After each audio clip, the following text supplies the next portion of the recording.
a playlist original. Hello, everybody, and welcome back to another episode of Back to the Blockbuster with your hosts, Gaze and Jackson. Taking another look at an anniversary episode today, the first of the month of February. Today we're celebrating 30 years of John Carpenter's In the Mouth of Madness, the conclusion to his Apocalypse Trilogy, for those that are familiar with that group of movies from, I guess, both of our favorite directors, starting with The Thing and then Prince of Darkness and finalizing with In the Mouth of Madness. And finally, an anniversary that is not a first-time watch for me because I love when these happen. And this is a pick of mine for the month. So it's great to be familiar with a movie before we do a deep dive on it. And I understand, Gaze, you've seen this before too, but your rewatch had been after quite a gap. Is that right? Do you remember when you'd last seen it? Yeah, the gap was so long that I don't even remember when it was last. Because when it was on, I remembered like certain images and scenes from it. But then I kind of was like, oh, I don't even remember where this is going. So that means I hadn't watched it in a really, really, really long time. But it was weird. There were certain like images and scenes that like I kind of remembered from like a long time ago that kind of stuck with me.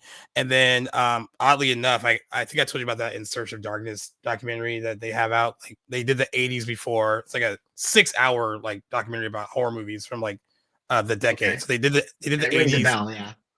Yeah, they did the 80s and they just released 1990 to 94 and they kind of like previewed what was going to come up next and like they were showing scenes from this too. Okay. And I was like, oh yeah, I guess I kind of remember like certain just images just to remember like a lot of plot points, I guess. But what was interesting too is realizing how meta the movie was, I guess during a time when during a time when like, you know, I think about Scream being meta, and that's 96. And then later, I mean, even though like New Nightmare came out in 94, so I do remember that being kind of meta, and I didn't remember this kind of fitting, I guess, in the middle of that. And it really is, and I guess that kind of is maybe why I also didn't know until I looked it up that it did not do all that well when it came out. I think it's one of the lowest grossing movies. Yeah.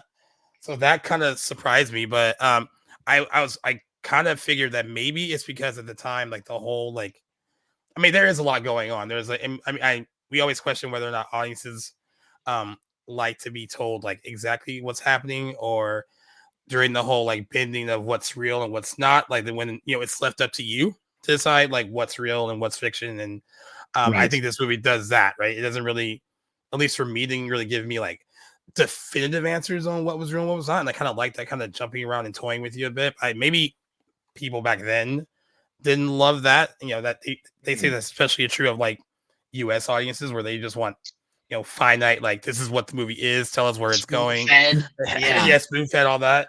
And I kind of think that's maybe that's why it wasn't successful. But like I think maybe now that's why, even though I thought it achieved like maybe cult status, but I was looking about a lot of retrospectives on the movie, and some people still think it's like his most underrated and underseen movie too, from that, or like up of his filmography. So I don't know if it's achieved the cult status like maybe I thought it had, but it seems like the people that do like it really, really like it. Like it has a 7.1 on IMDb, which I think is, you know, pretty good high for a movie that isn't especially like Carpenter. Yeah. So yeah, I was surprised by the stuff I read up on it and just how, you know, like how meta it was and how smart it was in that regard too. I kind of forgot about that. So it's interesting things to look into. Yeah, definitely. And before I respond, there's a few notes there that I want to hit that you mentioned, but just to get into what this movie is about as per IMDb, I mean, there's a lot going on, like you alluded to in this movie, and it's definitely, I think, one of, if not the Carpenter movie that I've seen, of his filmography that I've seen, there's only a handful I have yet to see. I'd say it's maybe his hardest to follow, or maybe most complex might be a better way of putting it, but as per the synopsis, an insurance investigator begins discovering that the impact of a horror writer's books have on his fans is more than inspirational, which is such a sliver of what this movie is about. I guess in a nutshell, that is definitely what's going on here. But definitely a harder to follow Carpenter film, where I'd say not that all of his movies are exactly directly as they come across. This one has a lot more going on, a lot of subtext to it. And I think it's funny that you say that, because I've heard this so many times across years and across movies about how American audiences like don't love to think for themselves so much, like when it comes to like the movies that they see and enjoy. Yep. Because it can be frustrating for sure when you're watching something and not understanding exactly what everything's supposed to mean. But I think that is like something that's so integral to like enjoying movies and analyzing them. Anyway, I think this is kind of Yeah. a funny note. But yeah, definitely a lot going on in this one. I won't be the first to say that I get everything after watching it. This is only my second watch. And it's nice to like revisit some scenes and kind of piece together and notice some clues sprinkled throughout the movie that I didn't necessarily get first time watching it, but still a very complex story. There's a lot going on beneath the surface here, and I guess I would say that it definitely reminiscent of another really complex artist in H.P. Lovecraft, who was an author whose works I'm not totally familiar with, but I admire. Definitely has a lot of. He's a horror novelist classic. Yeah. And this movie, after doing a lot of reading, very much inspired by him and by Stephen King's works too. And there's even some in-movie references to that author, which is I love. I love when the movies Yeah. go meta like that. Yeah, just a lot going on in this movie, and there's a lot going on in all of Carpenter's movies, but this one feels definitely. I think it has a different DNA to a lot of his movies. You can definitely tell it's a Carpenter movie, but I think the story is so much denser than a lot of his others. I don't know if you feel the same Yeah. or. I thought so too. And I think what I like too is I always wonder, you know, he's directing for some from a script by Michael DeLuca, so this is not something that Carpenter wrote, but I think like it is something that he can relate to as a creative. Like you mentioned the whole like H.P. Lovecraft, and then also Stephen King. There's that whole notion about looking into like what these artists create and how their fans kind of like digest it and like what they do with it. Right. And I'm glad you brought the Stephen King angle, because when I watched it, I was like, oh, this really feels like a lot like just speaking on the fandom of Stephen King and how intense they can kind of be. And then at this time too, he was Stephen King's always been popular, but like during this time he was pretty popular. And Right. I thought it did one of the meta things that it does is kind of comment on what that fandom kind of does. And it's interesting too because all these filmmakers and were like two of our major horror movie filmmakers, whether they wrote it or directed it, were dealing with those concepts. Like Wes Craven with New Nightmare, that whole movie is about like the things that we create, and then they, that it literally in that movie came to life. Like Freddy Takes a became life like of its own, right? so a life of his own, Yeah. right? And whether or not that kind of like whether it's this response from the fans or all that stuff, whether it becomes like so larger in life that it jumps off the page, off the screen, and becomes something real. So I find it fascinating that these creatives kind of were like dealing with that at that Mhm. time, where it makes me wonder like how they really, I guess you did a look into how they feel about uh what they create and the effect it has on the people that read it, watch it, whatever the case may be. And I Mhm. just think it's interesting that that all was coming out around the same time, basically. Even though like Carpenter didn't write this, I mean, I'm pretty sure that he had a pretty good connection to something like that as a creative, diving into the story. Because even if he didn't write it, you would still need to connect with it on some level to direct it as well, and connect with the material. And I really think he Totally. really did connect with the material in a big way. And I'm fascinated by what, especially some of our more popular people that write, direct, and all that. Because I think sometimes for us, it feels like, oh, they're providing entertainment, they're directing things we love, they're writing things they love, but like, it could really mess with their like psyche, the things that they're creating. Mhm. And maybe that is like writing and directing these things is kind of like an exorcism of those demons or like whatever that is, and speaking on that. And I think you kind of got that with movies like this. You got it with New Nightmare. You get it a little bit with Scream later on, where Mhm. how these stories affect society. Um, but I thought, yeah, I just think it was like a really cool idea to kind of like, one, I don't even know if I totally got everything watching it. I'm glad that we did this close, because when you were like, hey, let's do it today, I immediately just popped it on, because I was Right. like, all right, at least it'll be like fresh in my brain. But when it was over, I was like, I don't know if I got everything totally.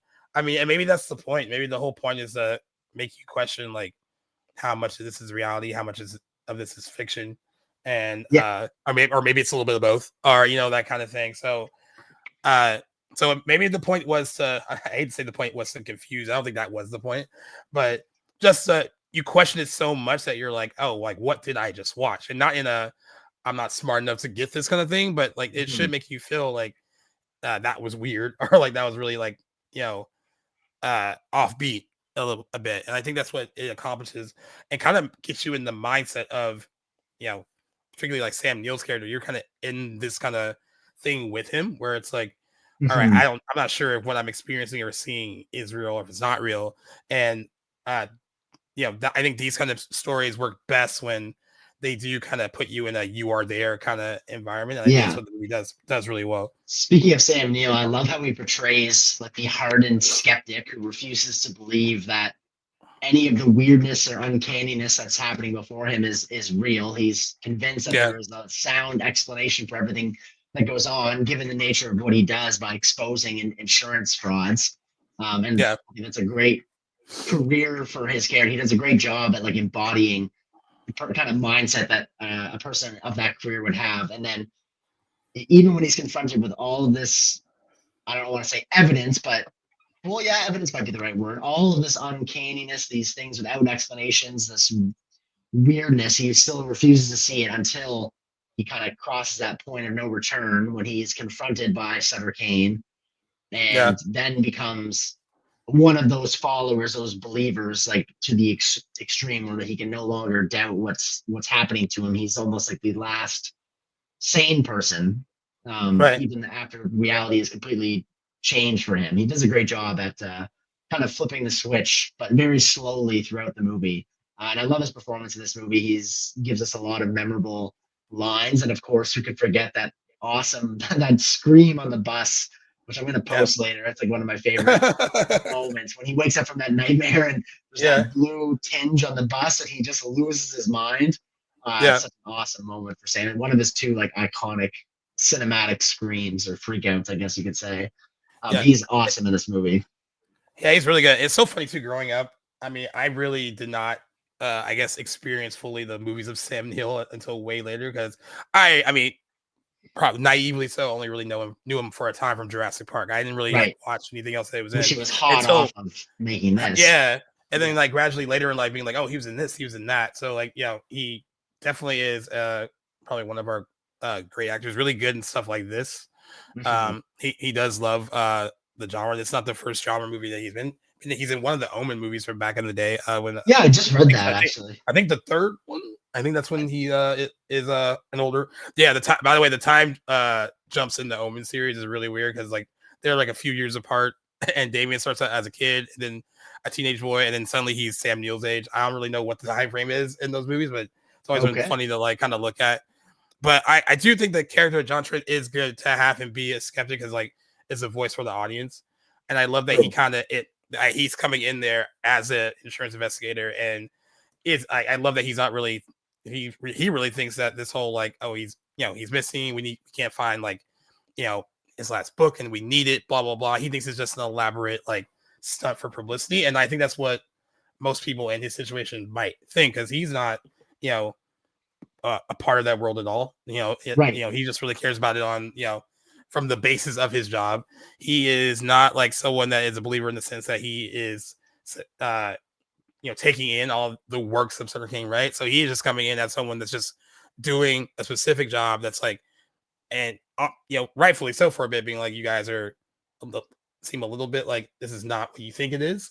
Mm-hmm. And I do agree with you too, where movies like this wouldn't work, even though there are a lot of examples where it's thrown in his face, like, hey, this is very much, at least you should think it's real for what you're seeing and what you're experiencing.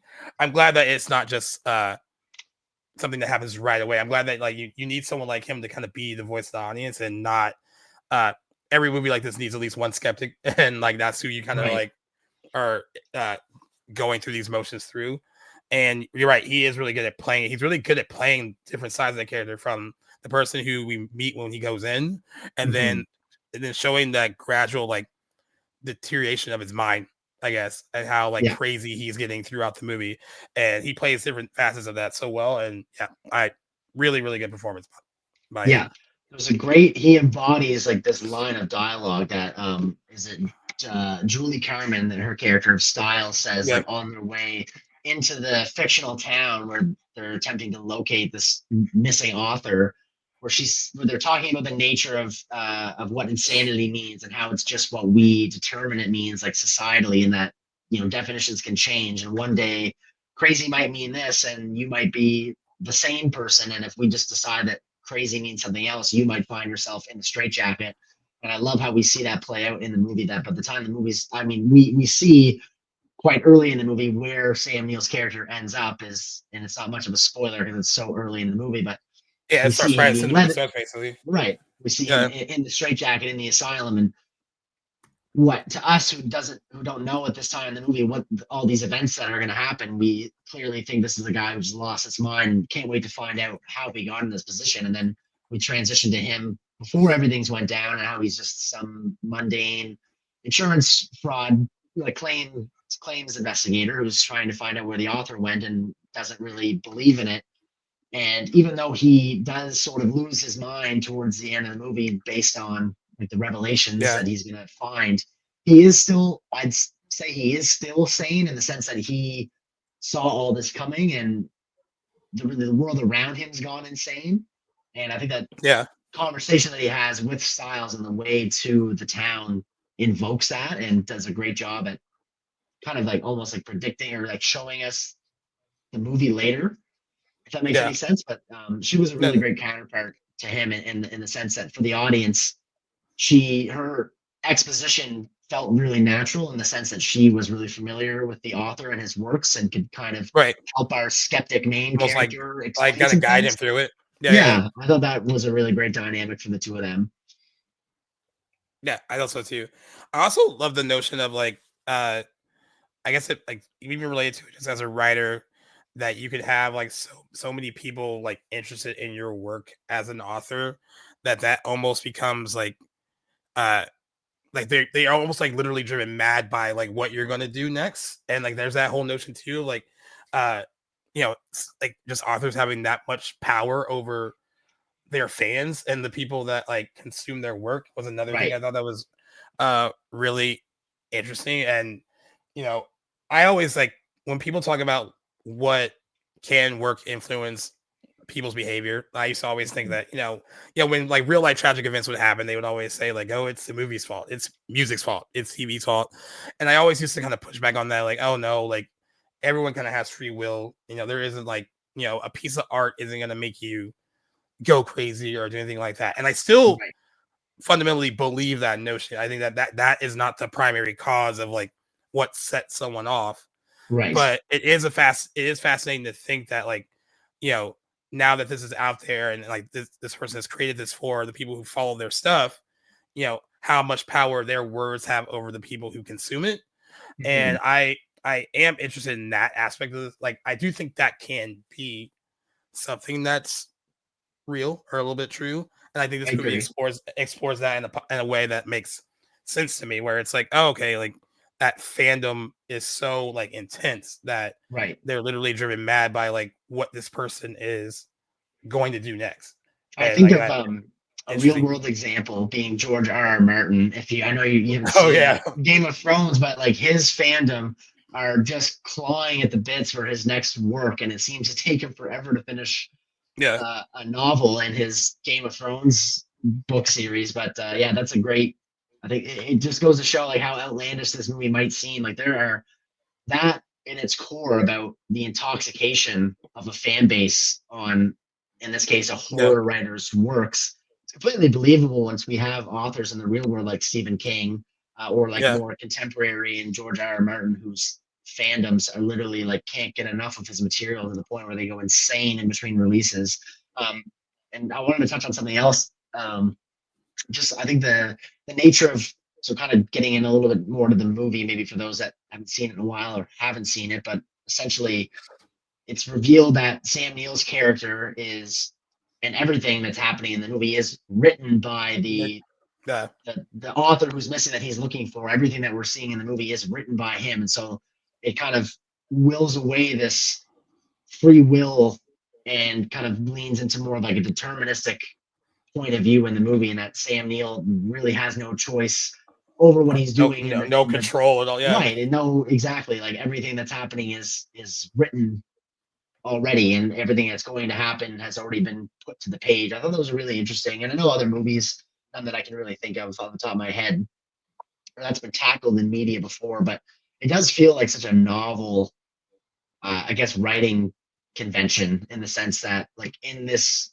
movie, this character, this author has written everything already, and we are now seeing that play out, and we're seeing the main like character living it. find this out for himself. Yeah, that was such a neat concept. Well, it's interesting because New Nightmare does that, but not in the same way. Where you have at the beginning of the movie, that movie starts out like it's not a Nightmare on Elm Street movie. Heather Langenkamp is herself.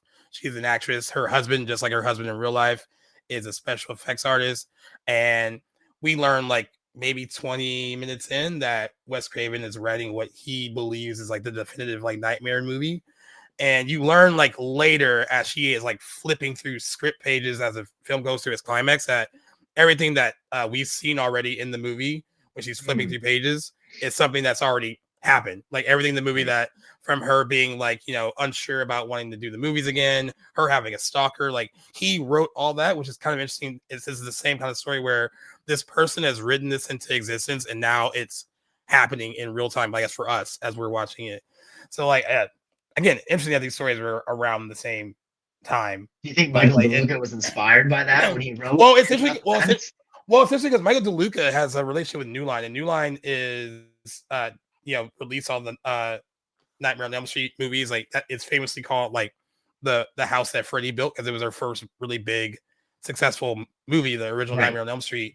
So I don't think he stole the idea by any means, but like it's interesting that they're all were in the same sphere. Like Michael DeLuca, eventually working for New Line, released some of their biggest movies as a producer after he was began a career as a writer. He was a writer on Freddy's Nightmares, which has nothing to do with Nightmare on Elm Street. It was more of like a horror show that was hosted by Freddy Krueger.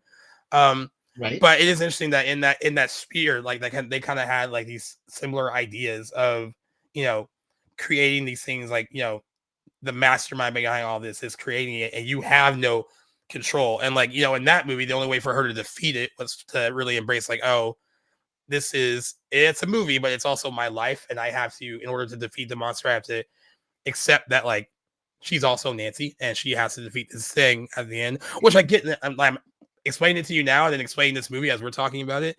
I could see like in like 94, 95, like how regular moviegoers would have been like, this is a lot to take in. But I don't want to say that people were less smart back then, but I think there are a lot of people nowadays that will take these concepts and ideas and fully understand what the writer director is trying to do with stories like these. It's to be much more than a very straightforward kind of horror film. It just goes into like all these different kind of facets of creativity, and also like the tricks your mind plays on you, balancing reality versus fiction. So like, it's a lot to digest, of course, but I think that's why they didn't do all that well back then, because we weren't really getting a lot of movies like that either. I think it's kind of brave to kind of do meta stuff like that, and that's why I think a lot of movies that do meta kind of Hollywoodish things don't really do all that well either, because regular people don't really identify with that's right, kind of like Hollywood kind of like lifestyle and the inner workings of like what goes on behind the scenes. Like that stuff doesn't really, and same thing with like really get it and appreciate it, right? And most people aren't. And I can go the same way thing with like something like this, with like publishing and authors and stuff like that. Like it's a world that I don't quite understand. And even though it's similar to like people creating like a script and all that, if you don't understand like that fandom and what that means, like you're not really going to get kind of all the kind of nuances in a story like that, because you haven't lived it and you don't understand it. So that's fair, I think, to like not really, for them to not really have taken it all in the way they should have. But still interesting thing that just like the stories are so similar, and Michael DeLuca worked at for New Line, wrote for New Line as well. Yeah, it is. That's why I think it's so interesting. Like, so they're in the same space, like around the same time. Like these had to have been written around the same time, maybe.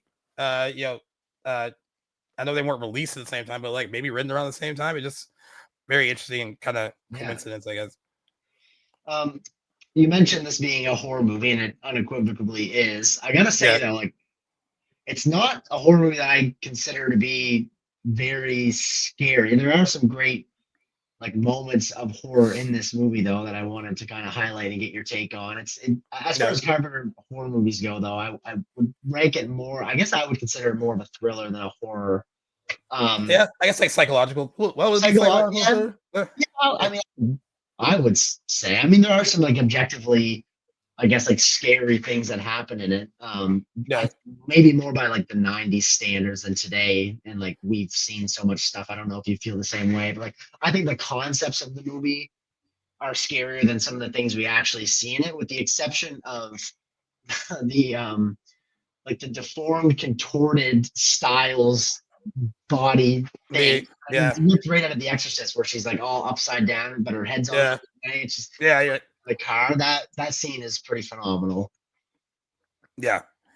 Yeah. It's like it's more like the imagery in it is kind of nightmarish. Like there's not a lot of. I guess there are like what you call like some jump scenes. Like there's the scene where the guy with the axe. I mean, even though you see it coming, it was so weird because you see him coming through the window, and like it's just like I'm watching him. Like, all right, he's gonna bust through it, but it's still like a really well timed like kind of jump scare because you're distracted by the conversation that the two are having. So you kind of also forget that this thing is coming. But like for the most part, a lot of the stuff in the movie is more like what kind of plays with your imagination, and just like the imagery itself is kind of freaky. But I don't really looking at it as a traditional horror film, I know some people might, but it is something that feels more psychological to me than like a straight up like horror movie. And I think that's why it works best. And like during this time, because we were still in a really weird phase for horror movies at this point in the 90s, because I know we keep mentioning it, but like we hadn't had like the big kind of dudes from horror were like not making money anymore. So that's all like the Mount Rushmore, so the Michael Myers, the Jason Voorheeses, the Freddy Krueger. So that was kind of out. And the 90s were like, it felt like you were looking for something to define it. And I think this movie came out when it hadn't really defined what that was, but you were still getting these little nuggets of creativity kind of between 1990 and this coming out. I always mention Scream because it seems like Scream in 96 is where there was a definitive change, and then it took off and went somewhere after Scream. I completely agree. So I think that's why when people think about In the Mouth of Madness and other movies that came out during this time, it does signal a certain point in the 90s where it was kind of trying to find its way, and it didn't really have like a distinct style or the distinct concepts yet. Like you can look at stuff like this, you can look at Candyman, which kind of stands out from the 90s. The People Under the Stairs was a Wes Craven movie. A lot of people like that from that time period. See that. But I think that's why also movies like this kind of miss the mark, because like people just didn't know how to consume them yet. I mean, the 90s didn't really have its identity yet. And there's another like other movies from back in the day, like Jacob's Ladder is another one that came out during this 90s period that is also nightmarish in a way that's more psychological than like outright scary.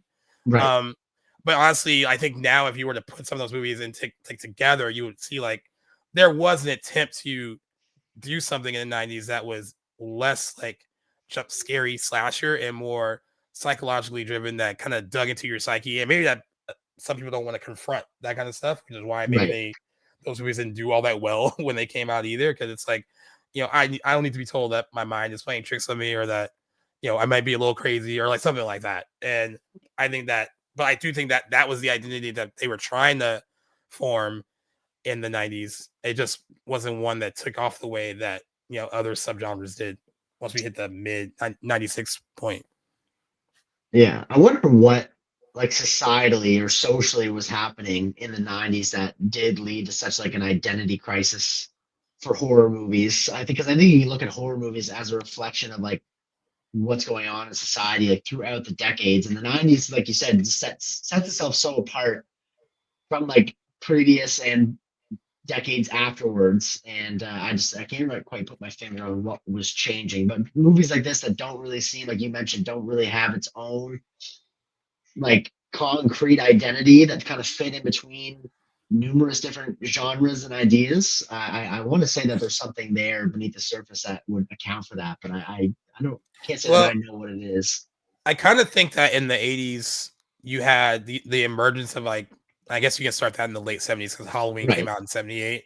But it But was like full blown in the 80s. yeah, and it gets sequelized till the 80s, right? So like I think you had all these big IPs that were the big ones, the Friday 13th, Nightmare on Elm Street, Halloween, and then you had those, and then you had other horror movies during that time that just tried to copy that. So even though um they were like imitators, that style and that kind of like oh, let's just do Friday the 13th, but like with like these kind of characters, or let's find another holiday we can put a horror movie on, like, oh, let's do April Fool's Day. Like they all kind of like, even though they were different, they all were kind of cut from the same cloth. And I think that in the 90s, since that all died out as the decade ended in the 80s, there was no real like, okay, well, what's gonna be our thing?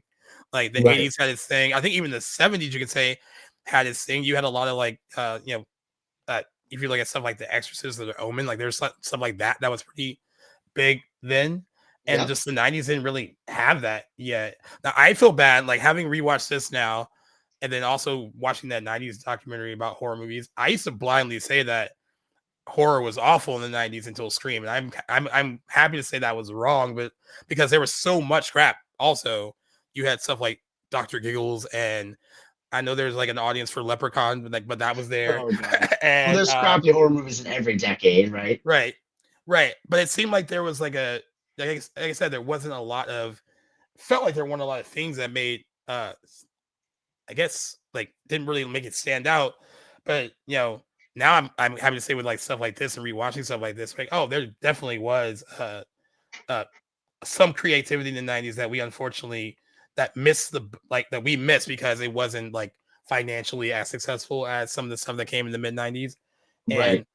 And honestly, that's how a lot of these things can easily be forgotten. And when they don't like make a blip at the box office, it's like, well, that didn't work out. It's a failure, which is why it's so nice sometimes that these movies do gain a following from the people that either loved it back then or like, oh, you guys missed out. You actually watch it. And then a new audience that finds it. So there's some, there's some good news in the fact that like, even though I everything I read about this movie said it's underseen and underrated. The stuff I didn't read from the people that loved it, like people I read some stuff where they go in such depth, and everyone has different interpretations of it too. That's why I also love like everyone that wrote about it has like a view of like, oh, that makes sense for me, and then like I read a totally completely view from like someone else, and I was like, oh, that's different, but also can make sense.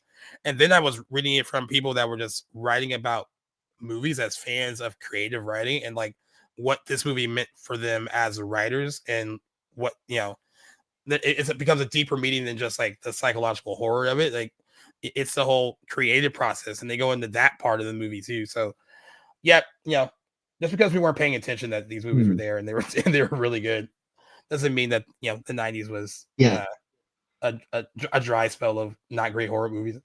For sure. I would say a dry spell maybe for like iconic franchises, maybe until Scream comes along. More like stuff that people can like recognize and get behind within that decade until Scream busted onto the scene. So I guess like that, when you look back, it doesn't seem like a franchise decade, save for like a couple that don't really come until the later 90s. So the first half of the decade definitely seemed like it was filled with like movies like this that were just like one-offs, which I love that not everything was trying to become a big franchise. Yeah, right. Yeah. It does feel like a standalone, and I agree too that it doesn't seem to have like found its cult status, because even amongst this is definitely a movie for Carpenter fans, which is its own like niche. But even amongst his movies, I would say that it doesn't really get all the deserving love. Like just because there's so many hits, I would say. Now, what's interesting though, even though this movie didn't do all that well, from what I read, from a lot of Carpenter fans, a lot of people think that this is like, for some of his fans, like his last great movie, as far as like I've heard that creatively his last great movie. And I was like, oh, is it really? And then I looked at what he came out with after that, and I was like, oh yeah, I guess this was like the final like. I mean, I haven't watched Village of the Damned in forever, his remake of that, so I don't remember if it was good or not.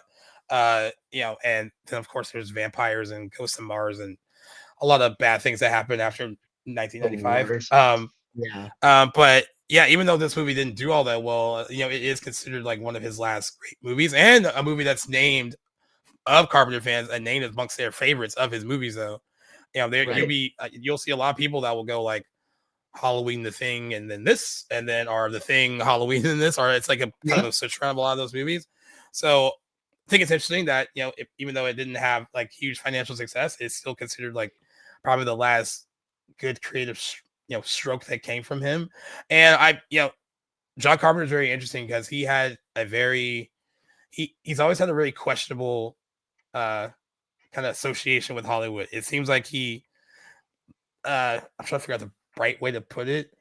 I don't know if it's grumpy. I guess like there's certain like things that certain successes that he had, right? You come off with something Right. like Halloween, and that was a game-changing success. And like it's so weird because we talked about a similar thing with like John Singleton with Higher Learning and Boys in the Hood, and whether or not John Carpenter, even though we love The Thing and a movie like this or The Fog, whether or not John Carpenter did he ever match his success with Halloween and the critical and financial success that came from that.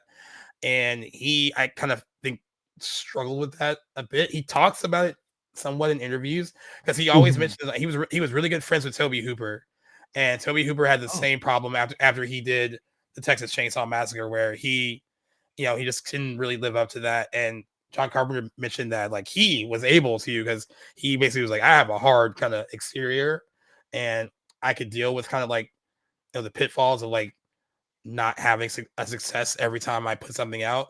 But Toby Hooper couldn't really deal with that, and it was even though he had Poltergeist right. after the Texas Chainsaw Massacre 2. And a lot of people think that Spielberg basically directed that. They don't really give Right. Hooper a lot of credit for it. This is true. But Carpenter's relationship with Hollywood is always interesting because like he is like I think because he has such a this disdain with Hollywood in the industry that people don't give him enough credit or the credit that they should for the great things that he has put out. Like even like I don't need everything to be Halloween. Like I love Halloween to a standard that is above and beyond, but I can also appreciate the creativity he's put into things that I don't like as much as Halloween. Right. And him more than a few other people, I would still consider him one of our at least in his like he had a great run. I think we talked about this on the show before when we covered Christine. Like his run, His like 80s is it phenomenal. was Yeah. incredible, and I don't think he gets the credit for that. And like and maybe this was his last really this In the Mouth of Madness was his last big footprint that he put out in the '90s, and that could be it. But like I kind of think because there's this kind of hostility with him in the industry that some people don't want to give him his due when he really deserves a lot more of it. I agree. I wonder, let me know if you agree, but because I don't know that he had, aside from Halloween, I don't know that he had another. His movie, he's not known for being a big financial hit maker. A lot of his Right. movies, most of, if not, didn't they underperformed or straight up flopped and then gained Yeah. cult status later on home video and in decades past that people Yeah. find out like you come to love his movies. And he's definitely like gonna be one of those retroactive um his movies have like gained money and love like retroactively, not during their box office run. And I wonder, I can't help but think that that changed or at least altered the trajectory of his career. If he was bumping out massive hits, different movies would have come his way, different producers, different studios, and that who Yeah. knows what would have happened with his career if that's the case. But I wonder if like he's obviously still one of these like huge players in movie history, and Yeah. has pumped out some of the most like memorable, like empowering movies of his time. But I wonder if maybe his legacy is how it is because he didn't have like these big blockbuster hits. But it didn't seem like he was interested in making them either. Like none of his I don't think movies he was either. I mean, I think cost that way. Halloween was massive, and that was a success that he didn't even think was going to happen. It's a famous story that when that movie opened, it didn't open well. It looked like it was flopping, and Right. then they all kind of were like, well, at least we tried. And then all these people started reviewing it. Like Roger Ebert gave it a 4-star review, and then everyone kind of caught on to it after that. And for a time, it was the highest grossing independent movie ever. And Mhm. so like there was that aspect of it. So like I think that you know, but I don't think he was ever someone that would chase hits either. No. Um, and you're right. Everything after Halloween either did okay, like right on the nose, okay, or Right. underperformed, or it flopped. He never really had another huge success. Like Halloween again, and it's unfortunate because he like you said, his 80s run was great. Yeah. I would this movie also a standout as well. But I guess it's good that he's one of those people that like didn't really want to sacrifice creativity just to make a buck. That's like Right. kind of And he what never did. he was, and like just still stuck to the beat of his own drummer, and like that's something to respect. And but the reason why I also think we should respect him on top of a lot of other things, we don't have a lot of the older horror movie voices with us anymore. I mean, This Wes is Craven's right. gone, Toby Hooper's gone. William Friedkin is like you guess you can put him in that category too, like just based on Exorcist is gone. So like John Carpenter is like one of the few from that old guard that's still around. And even if he's not making the things that he was anymore, I mean, he certainly warmed up to the idea of being a little bit more mainstream, right? He did work with Blumhouse on the Halloween trilogy they did. He was a producer on it. Back in the day when they did H2O, he flat out said no, he didn't want to be involved. So he definitely had a different he had a different outlook on these things probably later in his career. And but yeah, definitely deserves more respect than he's given. Because he really has like I think a lot of the imagery that he puts on screen in this movie is a good example. Like you can almost feel like even if he didn't write it himself, like you can almost feel like what he is putting from his brain onto the screen.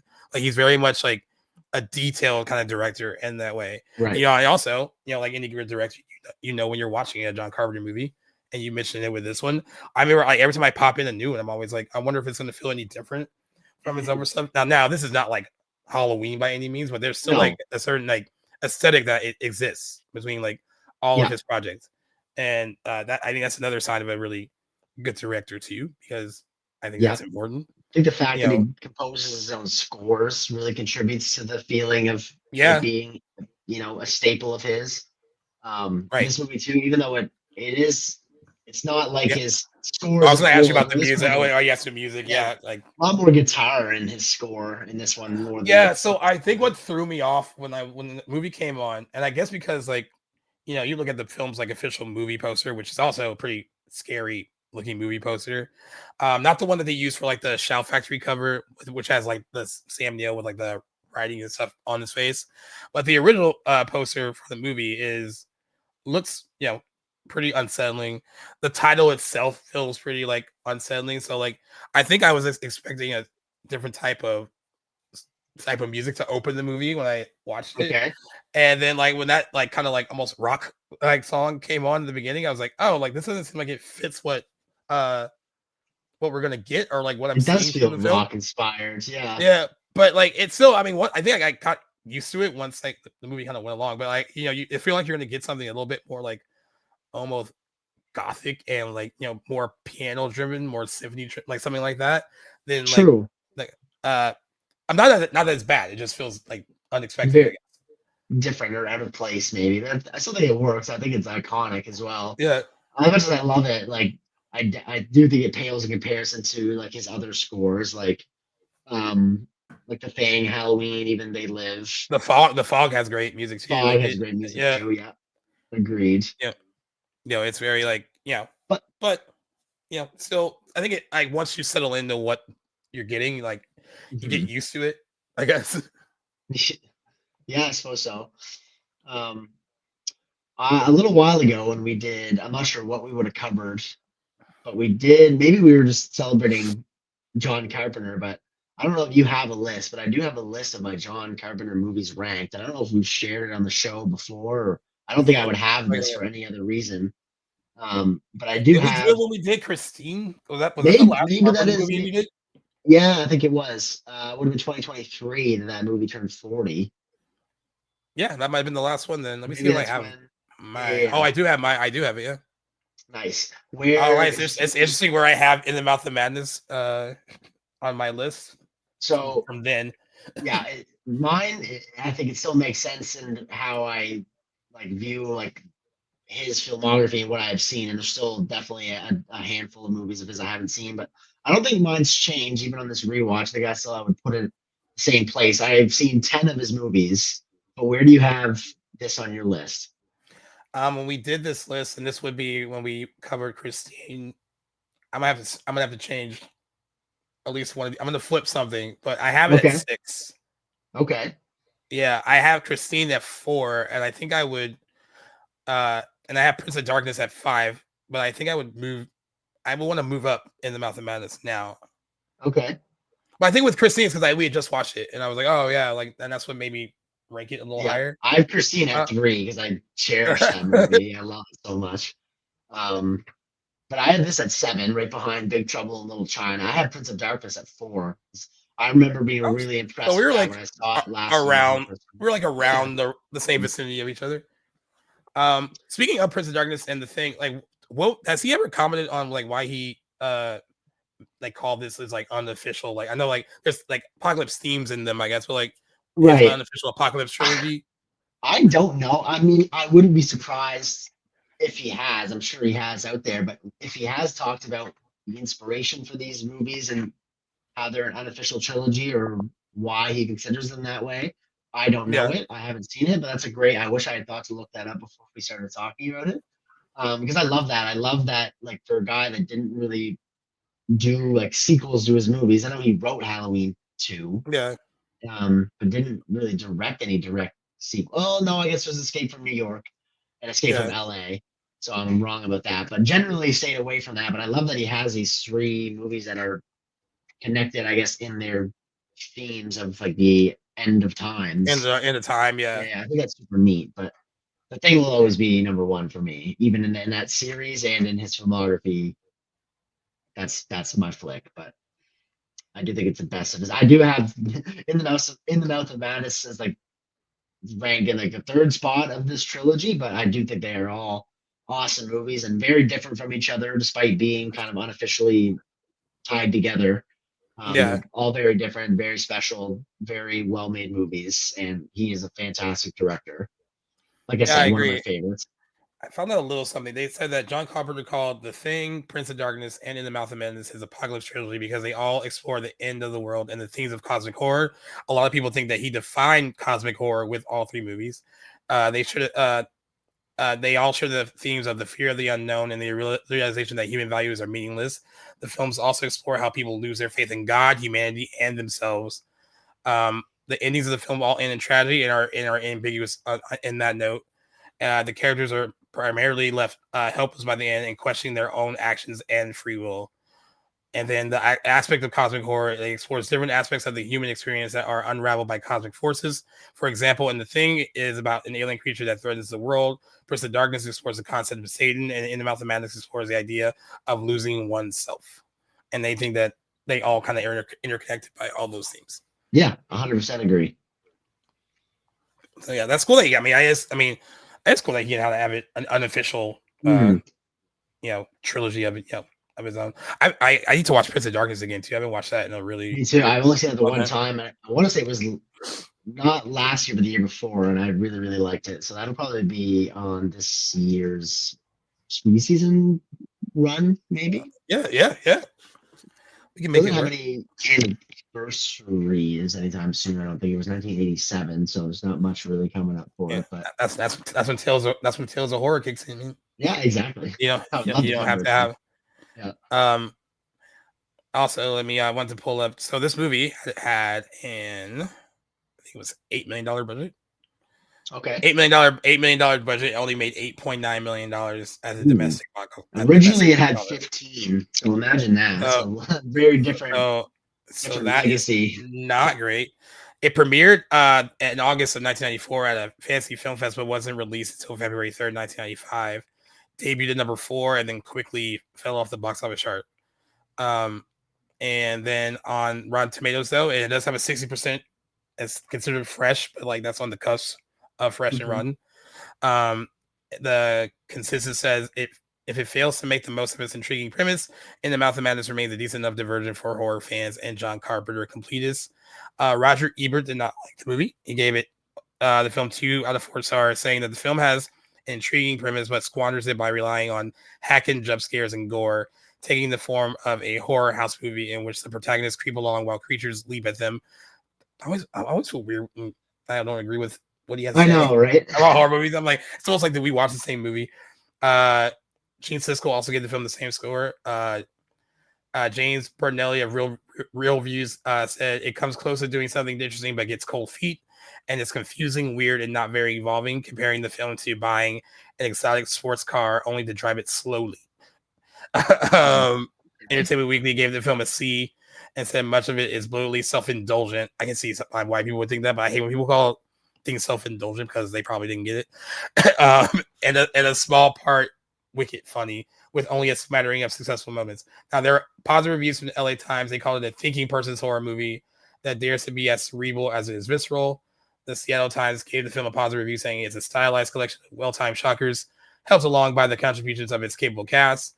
Chris Stuckman, one of your guy, gave it an A, noting its ambition, creativity, and originality alongside Carpenter's direction. So, I mean, I think like the audience today has embraced it a lot more. For sure. But ultimately, like many of his movies, like divisive amongst critics and audiences alike. I think most of his movies share similar scores, if not obviously he's got his standouts, but vast majority seem to be right in the middle. But I love that. I love that.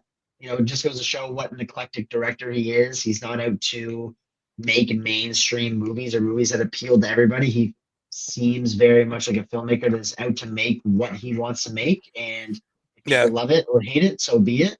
He doesn't really tailor his movies around anybody's tastes or opinions or what's popular at the time. And I love that for him because, you know, I think he is one of those filmmakers from his time that has a very lasting legacy. We're still talking and loving and gushing over most of his movies like years and years later. And he's had a profound impact on cinema and on many other like creatives since the time that he's been putting out a lot of these masterpieces. So for better or for worse, and however you might agree or disagree about which of his movies are good or bad or ugly, you know, he has this place in horror cinema and cinema in general. And I do think I consider him, when I think of John Carpenter, I definitely lean like horror because that's what a lot of his output was. But I think he was great at everything that he did. Do you think he has any interest in like directing something again or writing something or really, you know, making movies the way that he used to, or is he just kind of content with like, I know he still does stuff with music. I know he kind of hops on as a producer when they do some of his old projects, but like I don't, doesn't seem like he has like the same interest at all to do it. And then I'm like, wonder if he has another one in him if he did decide to do it. Well, he hasn't done anything since what, 2009? Is that when The Ward came out? That's a long ass time. I don't know that I'm expecting him to jump back in the driver's seat directing anything. And he was born in 1948, so the guy's not the spring chicken anymore. But I mean, there's still, Clint Eastwood made movies last year, and he's in his 90s, and Francis Ford Coppola in his 80s. Could he do it? Maybe, but I can't help but think that the reception of his last like 3 or 4 movies has to be discouraging on his career. Not that everything he did was, like we've already discussed, a lot of things came out to poor reception and then, came on to be loved. But I don't think anybody's talking about The Ward or Ghosts of Mars favorably. Or vampires. I gotta check that out. I haven't seen that or Village of the Damned. I haven't seen anything after he did In the Mouth of Madness. No, this is the last movie, like chronologically, of his that I've seen. That you've seen? Yeah. It's interesting too that Michael DeLuca wrote this movie in the 80s, and it seemed like John Carpenter was meant to do it because he was offered it and then turned it down. And then in 1989, New Line Cinema announced that the movie was going into production with Tony Randall as the director. I believe Tony Randall directed Hellbound, Hellraiser 2. Cool. And then later on, Mary Lambert was going to take on the job. She did Pet Sematary. And then they kept circling back to Carpenter, who kept saying no. And then eventually he did say yes. So like I think he was just meant to do it, even though he wasn't interested. Maybe, he also was a fan of H.P. Lovecraft. He there's a lot of references in The Fog. They do like a few references to his works there. So it just seems like maybe the timing wasn't right then, but like it was meant for him to be like circled back to do this. Maybe the cinematic universe knew this would be his last great movie. I don't know. Who knows? It's unfortunate. I think he deserves a little bit more though. I'm sure. when that sad day comes and he passes away, I'm sure Oh, people will be suddenly gushing over everyone, his yeah. movies. No His entire doubt. filmography, even the not good movies, will find a reason to like to love them. That is interesting. But yeah, I think what we kind of determined, like with, I think we both really enjoyed the movie, and it just seemed like it wasn't successful at the time because it didn't fit in a proper box.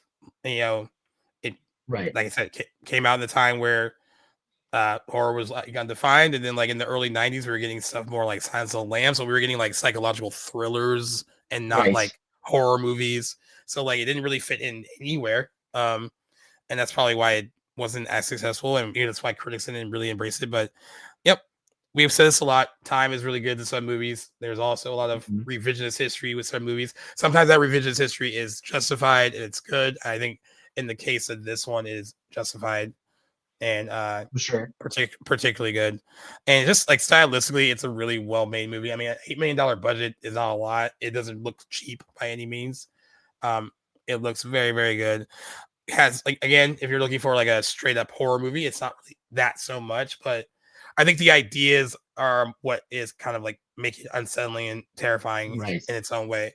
And again, like I still think that notion of like that kind of creativity can like also create that kind of insanity too is just an interesting concept to explore. And certain authors and writers and screenwriters or whatever have looked into that, because you can tell, like, when you have a close personal connection to the things you write, it's going to be different to how we all consume it. So there's an interesting story to be made about the people who create it, and then also the people that consume it, and how rabid that can be, and then like basically kind of comedy on like that rabid fan base just be going like, literally going crazy over what your next work might be is such an interesting idea. But we see that kind of rabid fan base in any kind of genre when it comes to writing, whether it's Stephen King or back in the day when people still liked her, J.K. Rowling, or something like, something like any big author that had like a big following, like that fan base was pretty rabid and like crazy, like, they, kind of feeding for what this person was going to put out next. And I think that kind of this movie explores that in a very interesting way, that it all kind of takes on a life of its own.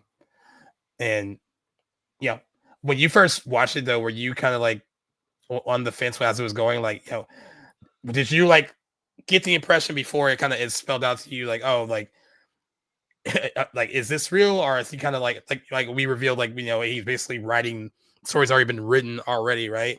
Did you sense that already, or did you know that going in before you saw it?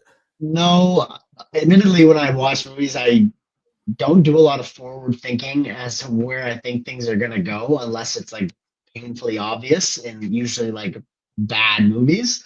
I pretty much just sit there in my seat and watch what I'm watching, and it's good because I am surprised when I'm watching movies. So no, I never saw like that coming that on that first watch. I don't often find myself thinking ahead or trying to predict where I think the plot is going to go. At Yeah. best, I can capture maybe some like foreshadowing if I'm lucky, if I see something in the movie and I can recognize, oh, I think that's going to come into play later.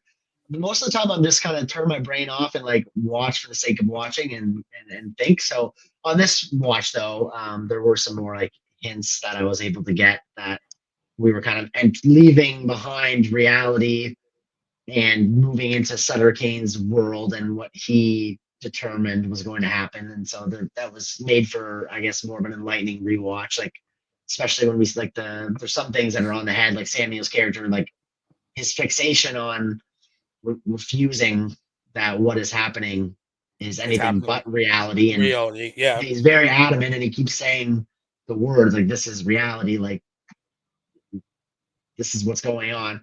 That kind of made it a little easier to kind of get behind that. Okay, like we have a character, the main character is so adamant that what's happening is real. Like clearly, things start to unravel a lot sooner than I had remembered. And then the whole the bicycle person, like when they're riding into town and we see this young kid on the bike, and then they cross into him later and he's now old wearing the same outfit. Like that was kind of a clue that things are not what they seem. I like the line, like Styles I have it pulled up right here where when she's talking about the work of Sutter Kane, she said, "What scares me about Kane's work is what might happen if reality shared his point of view. Reality is just what we tell each other it is. Sane and insane could easily switch places. If the insane were to become a majority, you would find yourself locked in the padded cell, wondering what happened to the world." And I think that's just some interesting, like, kind of breaks that down in a really good way. I also love the tagline for the movie. Was it says like "lived any good books lately" or something like that? Like, it also there's like all these like clues like that are already there when you're like before the reveal happens. They're like, oh yeah, well, I guess that should have made sense to me. Also, I mean, I know we talked a bit about meta horror. I just also want to know what was changing back then, where certain creatives were finally being like, hey, the audience isn't stupid. Let's comment on these things like they are aware of what these things are, and why that wasn't a concept a lot earlier, and then what took that concept so long to really like kind of be like, oh yeah, we can like just because we're watching a movie doesn't mean like you can talk to the audience as if they've seen this kind of thing before, right?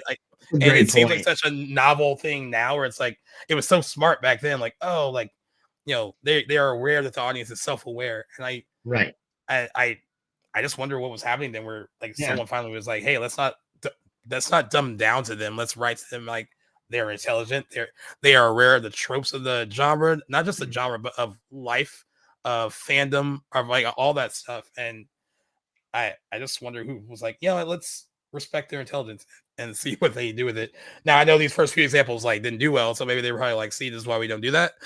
But it took a while to catch on. But like it is a really interesting time in cinema where, you know, they eventually started writing characters to be aware of the world.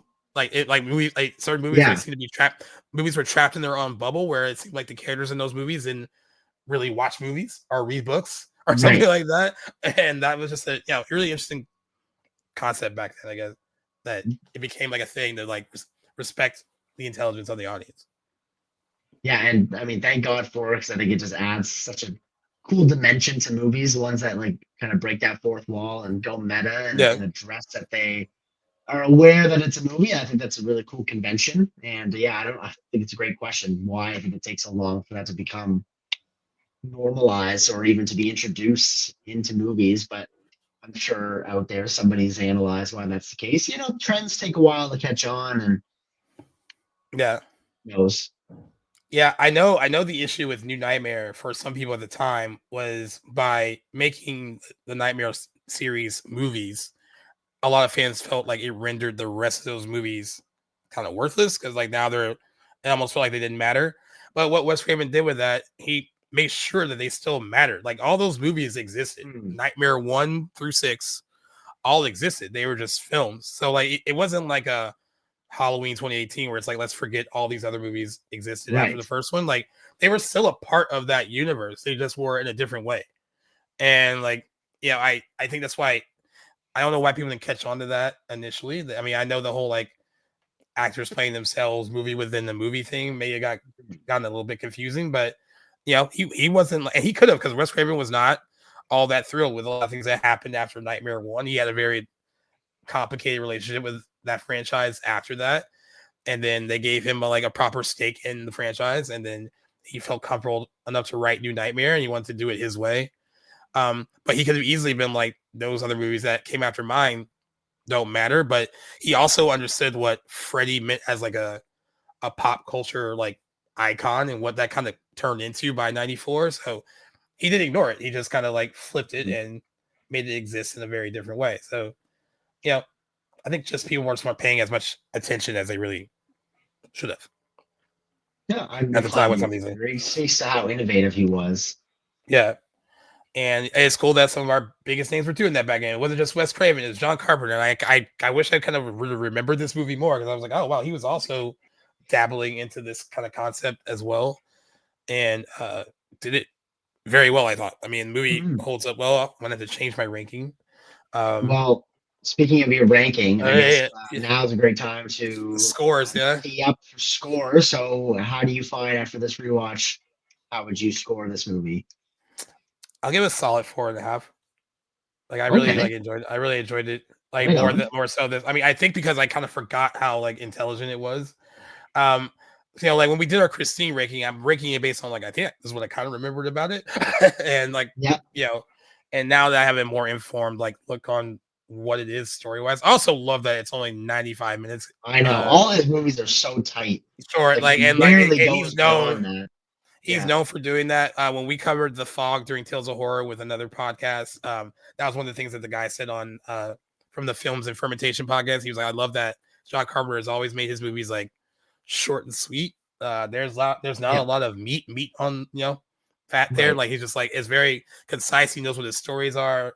And it goes a long way to say that it doesn't have to be 2+ hours to get your point across. Like he does a lot in a relatively short amount of screen time, and makes it all work. You don't really feel like stuff was left on the cutting room floor or anything like that.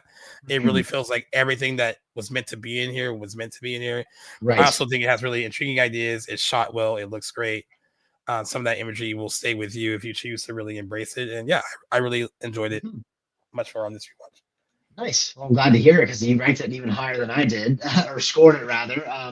I love this movie too, and I love all of Carpenter's works that I've seen. But for me, it's more of a 3.5. Like, I do really enjoy it. It is higher concept than I even fully understand at this point. And it's a movie that I've only rewatched once now that gave a lot back, but I think it'll still take another couple of watches for me to fully embrace everything that I'm seeing. And just a couple other like maybe nitpicks is like I think he has better scores in some of his other movies, like musically. And I guess it didn't really satisfy me in like the horror front. Like I agree that it was a horror movie in its DNA, but more of a psychological, and I guess all the crazy ideas and Lovecraftian horror at the center of the story, I kind of expected more scares, but that's not to say like it took anything out of the movie for me. Just like I think I might rank it a little bit higher if I was a little bit genuinely more frightened. But it's a great score as far as I'm concerned. I love this movie and I love all of Carpenter's works. And 3.5, that's my final score. So just one question before when you're thinking of scares in a movie like this, from the movie that's more psychological, like what are you looking for in terms of like stuff that will frighten you or like jump out at you? Because I know you don't really typically love like stuff like jump scares, so it has to be more than like something. Well, I like a well-crafted jump scare that like actually shocks me. I do criticize jump scares a lot if they're like the only convention that like a director relies upon to scare an audience, like I'd say like the Conjuring universe is guilty of, or if they're just like overused and poorly like executed. Like that's when I think jump scares are bad. Like I'm okay with jump scares. I don't really think that they fit in like John Carpenter's like directing style, so it's not really what I'm looking for here. Maybe just like more just horrific imagery, perhaps, which I know like this movie does have some, but like I guess like even like the little glimpses of the others that we get, I think all the kind of those godlike creatures, like I think maybe more of that featured in there I would have liked. It does feel like it's not a creature heavy movie for something like they're alluded to and mentioned more than they're really featured in this movie. So I think something like that is more like what I want. And I mean, just maybe some more like seeing some more of what happens with the hysteria of the readers of Sutter Kane. These are mentioned a lot that the world's going crazy. But you don't really see it.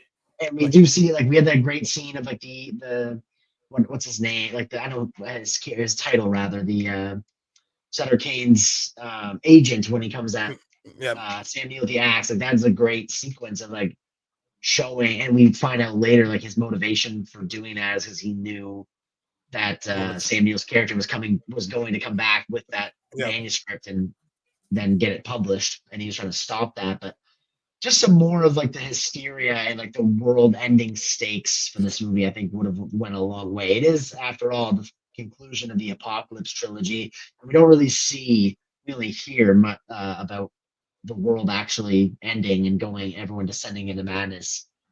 So maybe that's just something I think that would have like meant a lot more to me in this movie. But picking up what you're putting down.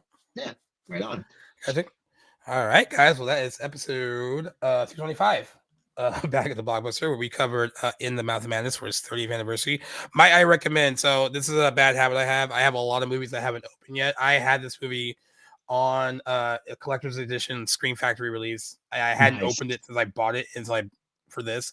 I can legit tell you I bought it years ago. It came out in 2018, so I think that's when I did buy it, and hadn't opened it. But because I love physical media, I'm like, I'll eventually get to it. I wish I would have got to it a lot sooner than this. But it has a new 4K scan of the movie, audio commentary with John Carpenter. There's a show called Horrors Hollow Grounds where they go and look at all the film's locations, like in modern day. It's also really cool. Grady Nicotero does an interview about the special effects in the film. A lot of just bonus features if you love physical media. It's a good one to pick up. Only $27.99 on their site. I don't know if it's cheaper anywhere else on Amazon, but a good collector's edition to have if you're a fan of the movie. Also, that wraps up this one, our first one for February. So that was Jackson's pick. My pick was kind of like a default one. We're doing Scream 3, and that was kind of in conjunction with Mark J. Park, who wanted to do Scream 3 with us. And I was like, okay, that makes sense. We'll just do it with him. And he is a valued guest on the show, and it'll be his first appearance in 2025. So that'll be fun. Awesome. So that will be coming up. As of recording that, 25th anniversary happened yesterday, but we will be recording that episode soon.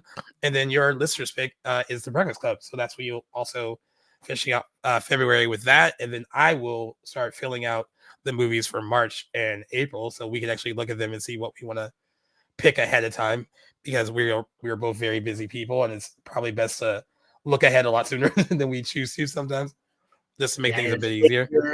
A lot of 25 and 50 anniversaries coming up to 1975 and year 2000 being movies, so and everything in between too. So lots of anniversaries to choose from this year. I wish we could do them all. Yeah, and like I said, like January started rough, but I think once we get further in the year, it gets harder to pick. So I think that's why we put some of the onus on you guys with the listener pick. So it's not completely our fault if we don't do the ones that like are considered really popular. Like we put The Breakfast Club against Shutter Island. Shutter Island could have been an interesting one to do. I'm ultimately happy that you guys picked The Breakfast Club, because I love that movie and would have picked it myself if not for already agreeing to Scream 3. So that we do the best. It's hard for us too. It's hard for us, guys. We there's certain things that we leave out where we're like, oh, we wish we could do that one, and we can't do everything, so we'll do the best thing we can to pick some good ones. As always, you can listen to us wherever you get your podcasts, whether it's Apple Podcasts, Spotify, Good Pods, Overcast, another one that's my friend David listens to us on as well. But also there's a playlist you have where you can also listen to our show and help out our podcast server playlist, because they are very good to us and they keep the show running as well. You can also subscribe to our YouTube channel. We'll be putting up more content very soon. We're still working on a schedule on that, but some ideas floating around on doing some short form content to spice up that page a bit more. After this, we're coming off of we're jump into a news episode, make it really quick. There was a lot of stuff that happened as of this recording. And it should be fun to get into some controversial things, some fun casting news, a few good trailers. But yeah, we're so excited that news is actually spicing up, because that was such a fun part of the show. And thank you, Hollywood, for never being a dull moment, as always. So Jackson, again, thank you. Recording on an off day. I guess we don't really have like an off day anymore. Now we don't really have a set. All over the place. We don't have a set schedule anymore. We used to be like, we used to have like a long standing date on Monday, and now it's just like whatever works. But we make it work week after week. So looking forward to chatting news with you soon, buddy. Yes, I'll see you over there. Thanks, guys, again for listening, and check out our other episodes, and we'll see you on the next one.